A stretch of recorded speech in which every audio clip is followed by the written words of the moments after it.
तो बच्चों कैसे हैं आप लोग। उम्मीद करते हैं कि अच्छे होंगे और पढ़ाई में भी लगे हुए होंगे। अभी तक मैंने सेट चैप्टर को कंप्लीट करा दिया है, प्लेलिस्ट भी मैंने बना दिया है, जाके आप वीडियोस को देख लीजिएगा। हमारा लीनियर इनइक्वेशंस या इनइक्वालिटीज़ चल रहा था और साथ ही साथ मैंने क्वाड्रेटिक एक्सप्रेशंस एंड इनइक्वेशंस भी आज स्टार्ट कर दिया है। तो इसको ध्यान से देखिएगा और समझने का प्रयास करिएगा। आज मैं कॉन्सेप्ट बताऊंगा, साथ ही साथ एक एग्जाम्पल बताऊंगा और वो जो एग्जाम्पल है वो काफ़ी ज़्यादा इम्पॉर्टेंट है, इसीलिए पूरी वीडियो जरूर देखिएगा और बने रहिएगा हमारे साथ। अब देखिए यहाँ पे लिखा हुआ है क्वाड्रेटिक एक्सप्रेशंस एंड इनइक्वालिटीज़। तो क्वाड्रेटिक से अभी लेना देना नहीं है। सबसे पहले आप पोलिनोमियल्स को देखिए। पोलिनोमियल्स क्या होता है? पोली का मतलब बहुत सारे जिसमें टर्म्स प्रेजेंट रहते हैं उन्हें पोलिनोमियल कहते हैं। अब एक और चीज़, ये हमारे पास जो लिखा हुआ है देखिए, इसमें बहुत सारे टर्म है, 1 है 2 है, n टर्म तक जा रहा है, तो ये पोलिनोमियल है। अब अगर मैं इसकी डिग्री पूछूं तो डिग्री क्या होता है? Highest power of variables, power of variable. तो वेरिएबल इसमें सबसे पहले बताइए कौन सा है? वेरिएबल होता है ये, जैसे x है, x स्क्वायर है, ये सारे वेरिएबल्स हैं। और यहाँ पे कांस्टेंट जो है वो a0 है, a1 है। कांस्टेंट का मतलब होता है कोई एक स्पेसिफाइड, कह सकते हैं आप, फ्री फ्रॉम वेरिएबल। वेरिएबल को हटाने के बाद जो एक्सप्रेशन में बचता है उसी को कांस्टेंट कहते हैं। तो an ये वाला, ये सब कांस्टेंट्स हैं और x वाले टर्म्स जो हैं वो वेरिएबल्स हैं। तो हाईएस्ट पावर ऑफ वेरिएबल क्या है? तो देखिए हाईएस्ट पावर, देखिए x की पावर 1 है, ये तो हाईएस्ट हो नहीं सकता ऑब्वियसली, लास्ट वाला x की पावर n। तो इसकी डिग्री क्या होगी? n, nth डिग्री है इसकी, n डिग्री है। इतनी बात आपको क्लियर हो गई है। अब इसके बाद थोड़ा सा एक अलग चीज़ आता है, जैसे कि दो टर्म आते हैं। एक होता है टर्म रियल, एक होता है टर्म कॉम्प्लेक्स।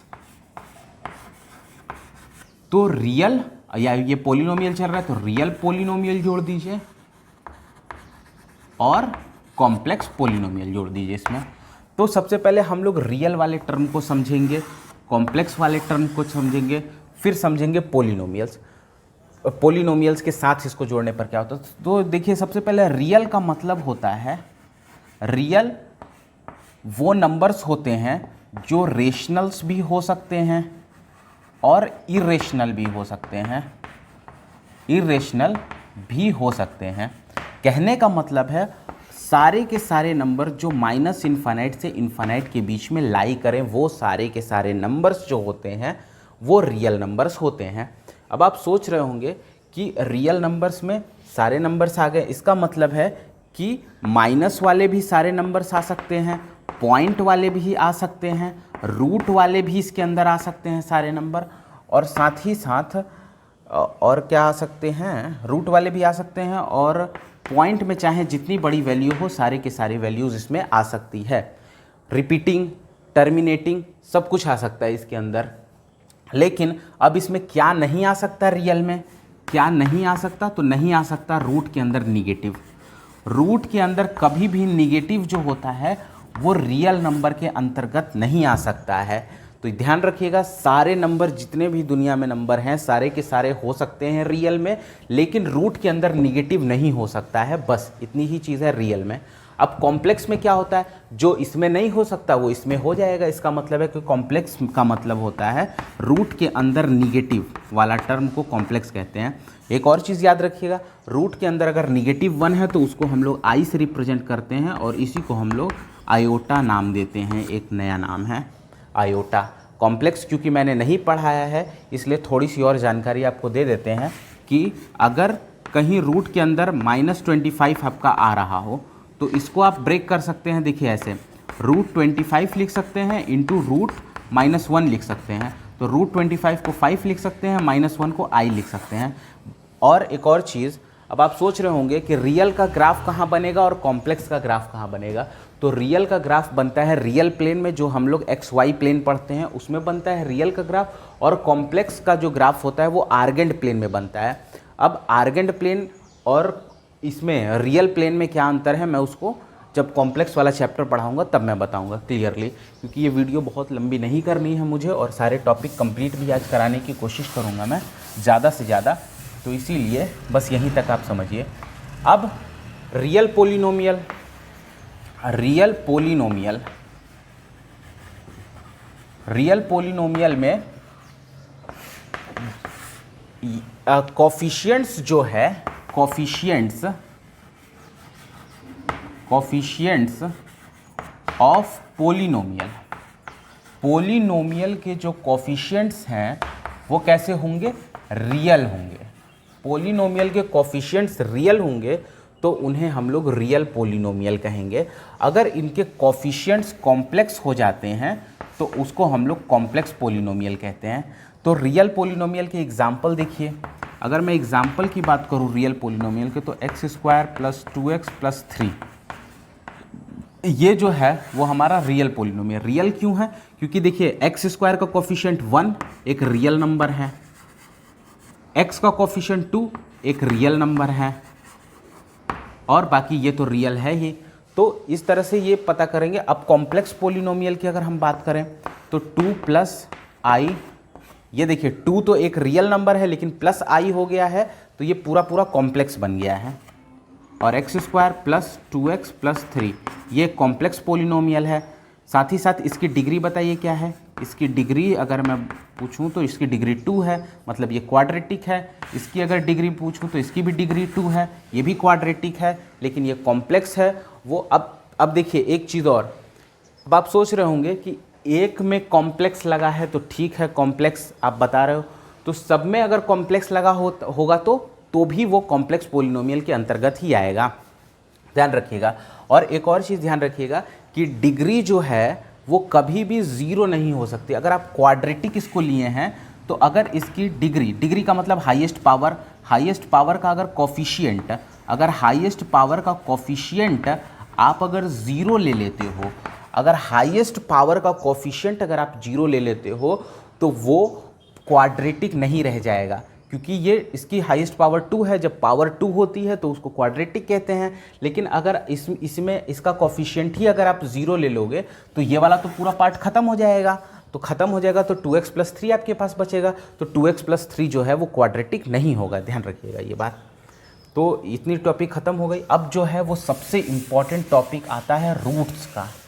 रूट्स का जो टॉपिक है वो काफ़ी इम्पॉर्टेंट है। Roots of polynomial. अभी मेरा पोलिनोमियल चल रहा है, अभी हमने क्वाड्रेटिक की बात नहीं की है, बस एग्जाम्पल में मैंने क्वाड्रेटिक भले दिया हो। रूट्स ऑफ पोलिनोमियल, अब समझिएगा रूट्स क्या होता है। रूट्स एक्स की वो वैल्यू होती है, रूट्स एक्स की वो वैल्यू होती है जो पूरे के पूरे पोलिनोमियल को सेटिस्फाई करती है। सेटिस्फाई इन द सेंस क्या है, सेटिस्फाई करने का मतलब है कि एक ऐसी वैल्यू, सपोज दैट एक्स की वैल्यू अपने पास 2 आई, तो अब आप देखोगे x की वैल्यू 2 पे f2 की वैल्यू चेक करोगे। सपोज दैट fx आपके पास कोई एक्सप्रेशन लिखा होगा, सपोज दैट fx आपके पास पोलिनोमियल होगा और आपको बताया गया होगा कि x is equal to 2 root है कि नहीं, इसका वो चेक करके बताइए मुझे। तो आप क्या करोगे, f2 वैल्यू पुट करोगे, जहाँ जहाँ x होगा वहाँ वहाँ आप 2 पुट करोगे। अगर इसकी वैल्यू 0 आ जाती है तो समझ लीजिए ये सेटिस्फाई कर रहा है पूरे के पूरे पोलिनोमियल को। अगर f2 वैल्यू करने पर ये 0 आ रहा है, इसका मतलब है कि ये सेटिस्फाई कर रहा है। अब छोटी सी चीज़ है, उसको भी ध्यान रखिएगा। अगर आपके पास डिग्री आप जानते हैं अच्छी तरह से, हाईएस्ट पावर जो हो जाती है पोलिनोमियल की उसी को डिग्री कहते हैं। अगर आपके पास डिग्री 5 होगा तो टोटल आपके पास रूट्स कितने निकलेंगे, टोटल रूट्स आपके पास जो निकलने वाले हैं वो 5 रूट्स निकलेंगे। टोटल रूट्स 5 निकलेंगे। ध्यान रखिएगा मैं टोटल रूट्स की बात कर रहा हूँ। अब इसी रूट्स के अंदर 2 प्रकार के रूट्स भी हो सकते हैं, एक तो कॉम्प्लेक्स रूट भी हो सकता है और दूसरे नंबर पे रियल रूट्स भी हो सकते हैं, लेकिन टोटल जो निकलेंगे वो 5 ही निकलने वाले हैं। इसको थोड़ा सा और डिटेल में समझते हैं। तो डिटेल में एक और चीज़ मैं बता देना चाहता हूँ। रूट्स, अगर आपके पास कोई एक ग्राफ दे दिया होगा, कुछ एक सपोज दैट इस टाइप का कुछ आपके पास ग्राफ होगा और पूछा जाएगा इस ग्राफ को देखते हुए आप बताइए कि इसके रूट्स कितने होंगे। तो रूट्स का मतलब होता है, देखिए एक्स एक्सिस को जो कट करेगा, क्योंकि हमने एफ वाई मतलब कि y की वैल्यू हमने 0 करनी है। तो y की वैल्यू जब आप एक्सप्रेशन में 0 कर दोगे तो ऑब्वियसली एक्स एक्सिस पे जो कट, जहाँ पे कट या फिर टच पॉइंट होगा उसी को तो वही तो x की वैल्यू होगी। अगर y 0 कर दोगे आप तो y सपोज दैट 0, इसका मतलब ग्राफ ऊपर की तरफ उठेगा ही नहीं, उठेगा नहीं तो इसका मतलब है कि x एक्सिस पे कहीं ना कहीं कट करेगा, और जहाँ पे x एक्सिस पे कट करे या टच करे उसी पॉइंट को जो कहते हैं वो रूट्स कहते हैं। तो इसके कितने रूट्स होंगे, तो देखिए 1, 2 एंड 3, तो इसके पॉसिबल रूट्स जो हैं वो 3 रूट्स पॉसिबल हैं। तो उम्मीद है ये वाला कॉन्सेप्ट समझ में आपको आ गया होगा। अब जो रूट्स में एक और चीज़ मेन है कि इसको फाइंड कैसे करते हैं, तो इसको फाइंड करते हैं, देखिए अगर आपके पास पोलिनोमियल्स है, F X is equal to X square plus 3x plus 2 लिखा हुआ है, कोई भी एक्सप्रेशन लिखा हुआ है, तो इसका इक्वेशन समझ लीजिए किसको कहते हैं, इक्वेशन ऑफ पोलिनोमियल। तो इक्वेशन का मतलब होता है अगर आप इसी पोलिनोमियल को अगर आप 0 के इक्वल कर देते हैं तो इसी को हम लोग इक्वेशन कहते हैं। अब इक्वेशन इसको कहते हैं। अब इसको 0 के इक्वल करने के बाद, इक्वेशन बनाने के बाद जो आपकी x की वैल्यू निकल के आएगी वही आपकी जो वैल्यू होगी वो पोलिनोमियल के रूट्स होंगे। ध्यान रखिएगा, पोलिनोमियल के रूट्स होंगे। तो समझिएगा इसको थोड़ा सा, अगर मैं इसको X square plus 3x plus 2 is equal to 0 कर देता हूँ और इसको फैक्टराइज करके निकालता हूँ वैल्यू, तो अपने पास आ जाएगा X square plus 2x plus x plus 2 is equal to 0, that is x और x plus 2 plus 1 x plus 2 is equal to 0, x plus 1 एक ब्रैकेट में, दूसरे में x plus 2 is equal to 0। अब देखिए हमारे पास एक x की वैल्यू निकली -1, एक x की वैल्यू निकली -2। ऑब्वियसली ये जो वैल्यूज़ हैं यही इस पूरे इक्वेशन का ये 2 रूट्स निकले हैं। अब सवाल आता है कि टोटल रूट्स कितने निकलेंगे, तो 2 ही निकलने चाहिए क्योंकि डिग्री इसकी 2 है। तो देखिए 2 रूट्स हमारे पास हैं, मतलब कि दोनों के दोनों रियल रूट्स हमारे निकल आए हैं। अब आइए इसको ग्राफ पे प्लॉट करते हैं। तो इसको अगर हम ग्राफ पे प्लॉट करेंगे तो देखिए इसका कट पॉइंट है एक -1, सॉरी यहाँ नहीं होगा, -1 यहाँ होगा, और एक कट पॉइंट है -2 दैट इज़ यहाँ। तो अगर आप ग्राफ को प्लॉट करोगे तो कुछ ऐसा इसका ग्राफ बनेगा। 2 देखिए यहाँ पे एक्स एक्सिस पे 2 जगह पे पॉइंट पे कट करेगा। तो इतनी चीज़ें आपको क्लियर हो गई होंगी। अब आते हैं हम लोग नेक्स्ट, तो उसी टॉपिक के आगे ये वाला टॉपिक स्टार्ट मैंने किया है। देखिए अब आपको position of a roots of a polynomial के बारे में जानना है। तो इसका बेसिक आइडिया देखिए ये है कि अगर मान लीजिए आपको 2 कोई कोफिशिएंट दे देता है, सपोज दैट एक कोफिशिएंट a आपको दिया है, एक कोफिशिएंट आपको b दे दिया गया है। अब एक पोलिनोमियल आपके पास दिया हुआ है जिसके आपको बताना है कि इन दोनों जो आपको कोफिशिएंट्स दिए हुए हैं उनके बीच में कितने आपको रूट्स मिल सकते हैं, ये बताना है आपको। उसी को हम लोग कहते हैं position of a roots of a polynomial. उन्हीं 2 कोफिशिएंट्स के बीच में जितने भी रूट्स मिलेंगे वो उनका नेचर क्या होगा, वो कैसे रूट्स होंगे, रियल होंगे या कॉम्प्लेक्स रूट्स होंगे, उनकी पूरी बेसिक आइडिया इसमें आपको मिल जाएगा। देखिए सबसे पहले अगर आपके पास f(x) एक पोलिनोमियल इक्वेशन दिया हुआ है, f(x) इज इक्वल टू 0, और आपको इसी का रूट्स निकालना हो, लेकिन जो रूट्स निकालने का प्रोसीजर है वो थोड़ा टफ हो गया हो, क्योंकि उसमें हो सकता है कि जो डिग्री हो वो 6 या 7 दी हुई हो, तो आप उसका पोलिनोमियल्स तो कैलकुलेट कर नहीं सकते, लेकिन आप ये तो जान सकते हैं कि इनके बीच में कितने पोलिनोमियल्स एग्जिस्ट करेंगे। ये उसी के टॉपिक से रिलेटेड है पूरी तरह से। अब यहाँ पे देखिए अगर आपके पास f(x) इज इक्वल टू 0 एक पोलिनोमियल दिया हुआ है और आपको कहा है रियल कोफिशिएंट a और b के बीच में आपको बताना है कि कितने पोलिनोमियल्स होंगे, तो आपको सबसे पहले f(a) की वैल्यू चेक करना होगा, मतलब ये वाली a की वैल्यू f(x) की जगह डाल देना होगा और पूरे इक्वेशन में जो भी आपको वैल्यू मिलेगी उसको निकाल लेना होगा। उसी तरह से fb पुट करके fb की वैल्यू निकाल लेना होगा, फिर इन दोनों का प्रोडक्ट करा देना होगा। प्रोडक्ट कराने के बाद चेक करना होगा कि वो वैल्यू 0 से बड़ी आ रही है या कम आ रही है। अगर 0 से कम आएगी वैल्यू, अगर 0 से इसकी वैल्यू कम आएगी तो समझ जाना होगा आपको कि उसमें 1 रियल रूट्स होंगे। a और b के बीच में कितने रियल रूट्स आपके होंगे, 1 रियल रूट्स होंगे, और या फिर ऑड रियल रूट्स होंगे। 2 हो सकते हैं, या तो एक ही रियल रूट हो सकता है या तो ऑड रियल रूट्स हो सकते हैं। ये है बेसिक आइडिया। एक एग्जांपल मैंने लिया है ताकि आपको क्लियर हो जाए। सपोज दैट हमारे पास, सॉरी ये कोफिशिएंट्स हैं, कोफिशिएंट्स। सपोज दैट आपके पास कोफिशिएंट दिया हुआ है 1.5 और 3, उसी की तरह से ये वाला ए की पोजीशन पे दिया हुआ है, ये वाला बी की पोजीशन पे दिया हुआ है, और आपके पास एक पोलिनोमियल इक्वेशन ये दिया हुआ है कुछ समथिंग 0x³ - 3x + 2 ऐसा कुछ दिया हुआ है, ये पोलिनोमियल है। तो अब सबसे पहले आपको एफ ए पे चेक करना होगा, मतलब f1.5 पे आपको चेक करनी होगी वैल्यू कि क्या आ रहा है। तो देखिए जब मैंने इसमें पुट किया वैल्यू तो 1.5 का स्क्वायर हो गया -3.1.5 हो गया +2 हो गया। तो इसमें अगर मैं वैल्यू पुट करूँ तो 2.25 आ जाएगा, और यहाँ पे -15×3=45 4.5 आ जाएगा, +2 हो जाएगा। जब आप इसको सॉल्व करोगे तो ये दोनों ऐड हो जाएंगे तो 4.25 आ जाएगा -4.5 आ जाएगा। तो इसको अगर आप सॉल्व करोगे तो माइनस का निगेटिव का आएगा आपके पास, वैल्यू आएगी 0.3, निगेटिव की 0.3 वैल्यू आ गई f1.5 पे। तो अब हम लोगों को चेक कर लेना होगा f1.5 पे 0.3 निगेटिव की, 0.3 वो भी निगेटिव की वैल्यू आई।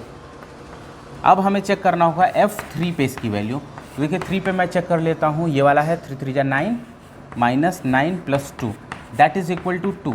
तो अगर हम f दिस और दिस मतलब f1.5 डॉट f3 करें तो हमें एक बात तो कंफर्म होगा कि इसकी वैल्यू 0 से कम ही आएगी, क्योंकि देखिए ये वाला निगेटिव है, ये वाला पॉजिटिव है, negative into positive is always negative.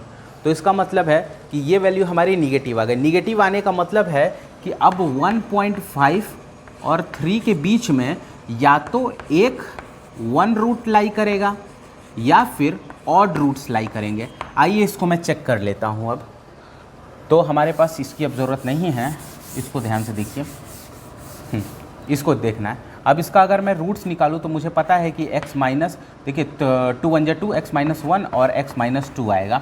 अब चेक कर लीजिए 1.5 और 3 के बीच में, तो 1.5 देखिए ये वाला तो बाहर चला जाएगा, 1.5 कहीं यहाँ आ जाएगा और 2 यहाँ आ जाएगा और 1 यहाँ आ जाएगा। तो देखिए इनके बीच में रूट लाई कराना था, इनके 1.5 और 3 के बीच में। तो 1.5 के 3 बीच में एक ही रूट लाई करेगा, वो वाला 2 होगा। तो देखिए ऑब्वियसली ये पूरा चीज़ें प्रूव हो गई हैं। अब एक और चीज़ मैं आपको बता देना चाहता हूँ कि अब अगर यहाँ पे वैल्यूज़ न दी हुई होती तो आप कैसे जानते कि ये 0 से कम है। तो देखिए उसके लिए भी एक बेसिक आइडिया है कि किसी भी एक को, मतलब कि इन दोनों को अपोजिट साइन का होना ज़रूरी है। अगर अपोजिट साइन है दोनों में से किसी एक में, जैसे ये पॉजिटिव, ये निगेटिव, ये निगेटिव, ये पॉजिटिव, ऐसा कोई भी कंडीशन बन रहा है, तो आपको समझ लेना होगा कि ये जो है वो 0 से कम ही होगा, निगेटिव ही होगा, क्योंकि निगेटिव साइन से किसी भी चीज़ का मल्टीप्लाई होगा तो वो हमेशा ही निगेटिव हो जाता है। तो इसीलिए ये बेसिक आइडिया है कि ये दोनों का साइन अपोजिट होना चाहिए, तो आप समझ जाएंगे कि 0 से कम होगा। अब कंडीशन सारी सेम हो, कंडीशन सब कुछ सेम हो, लेकिन अगर ये साइन आपको पॉजिटिव की तरफ जा रहा हो तो आप क्या करेंगे, मतलब 0 से ये बड़ी साइन जा रहा हो तो आप क्या करोगे। तो सेम आइडिया देखिए, इस बार जो होगा वो ए और बी के बीच में या तो नो रियल रूट्स होंगे, ध्यान रखिएगा रियल लिख रहा हूँ मैं, नो रियल रूट्स होंगे, या फिर रियल रूट्स होंगे तो even number of real roots होंगे। कैसे होंगे? Even number of real roots. अब सवाल आता है कि ये कंडीशन बनेगा कैसे? ये कंडीशन तब बनेगा जब इन दोनों का साइन सेम होगा। अब इसको तो मुझे एग्जांपल देने की ज़रूरत